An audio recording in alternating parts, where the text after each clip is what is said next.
बिस्मिल्लाहिर्रहमानिर्रहीम। अस्सलाम वालेकुम व्यूअर्स, कैसे हैं आप? उम्मीद है बिल्कुल ठीक होंगे। Welcome to my channel easy cooking with Mishkat. आज मैंने चंद चीज़ें स्टोर की हैं तो उस हवाले से वीडियो बना के आप लोगों को शेयर कर दी है।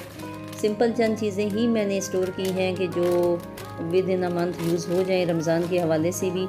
तो इससे कोई गैर से ज़रूरी चीज़ स्टोर नहीं की। पूरे मेजरमेंट के साथ को किन किन कंटेनर्स में करना है और किस हिसाब से करना है तो सारी वीडियो देखिएगा।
चलें जी, अब इनकी फाइनल लुक देखिए। ये करेला है, करेले को मैंने इस कंटेनर में डाला है और नीचे जो मटर हैं इनको इस तरह के कंटेनर में डालें। ये चिक पीस है और ये भी थोड़े से गर्म है, इसलिए इनके बबल्स बन रहे हैं। और ये जो है वो काला चना है।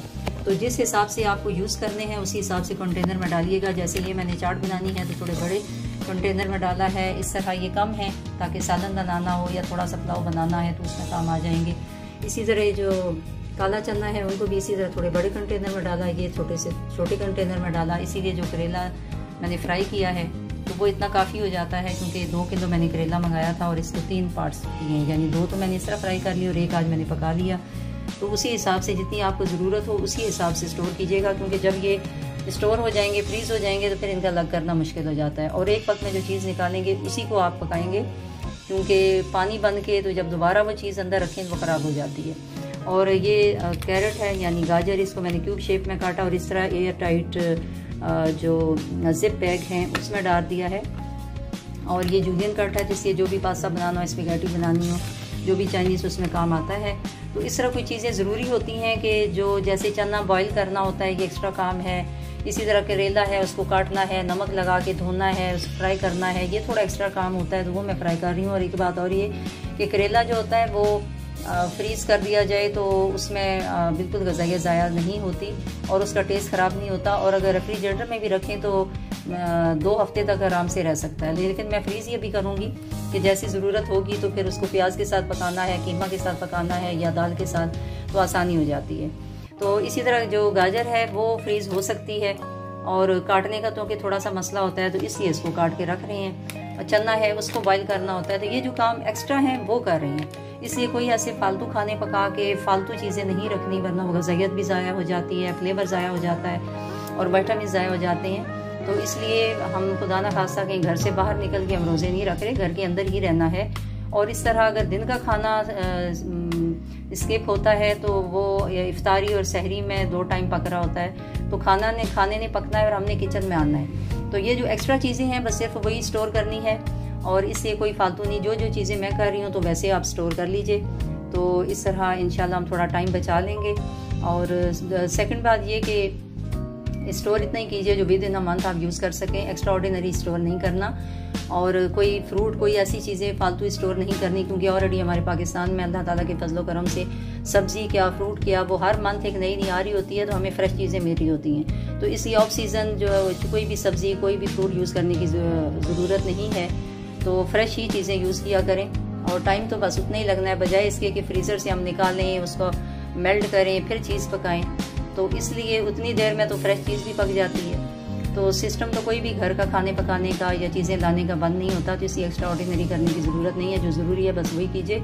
और एक बात और, मेक श्योर करें कि आपके रेफ्रिजरेटर, आपके फ्रिज वो किसी भी वजह से बंद ना हो। मेरा ये ज़ूमानी जुमला सुन लीजिए, और अक्लमंद के लिए इशारा ही काफ़ी है। अगर किसी भी वजह से बंद होते हैं तो फिर जी सारी चीज़ों की ऐसी तैसी हो जानी है, और घर वाले कहेंगे आप लोगों की ऐसी तैसी, आपने पैसा और वक्त का ज़ाया कर दिया।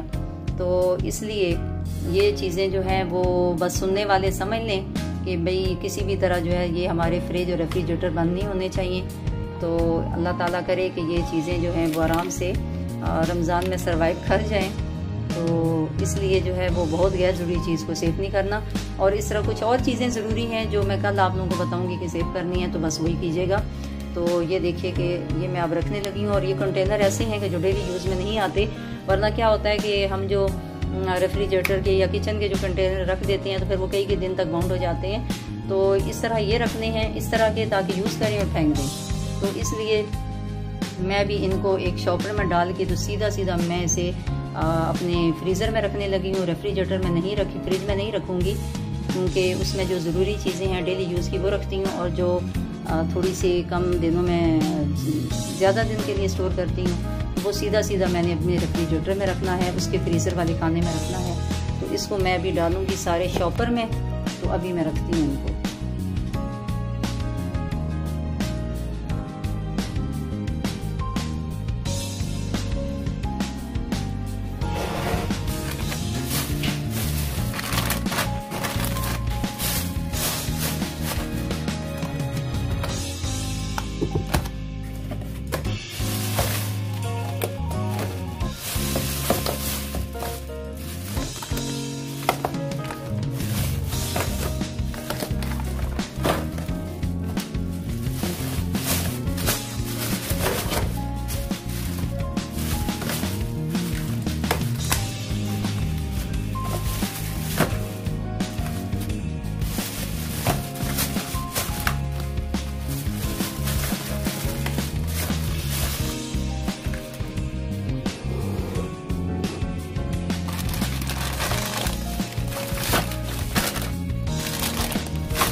और इस तरह ये चिकन स्प्रिंग रोल्स हैं, और ये ऑरेंज जूस है जिसे मैंने आइस क्यूब में डाल के फ्रीज़ किया, और फिर इस तरह इसको एयर जिप में अलग अलग करके डाल दिया। इसी तरह लेमन जूस को भी मैंने आइस क्यूब में डाल के फ्रीज़ किया, और फिर उसको आइस बना के तो इस तरह एयर टाइट बैग में डाल दिया।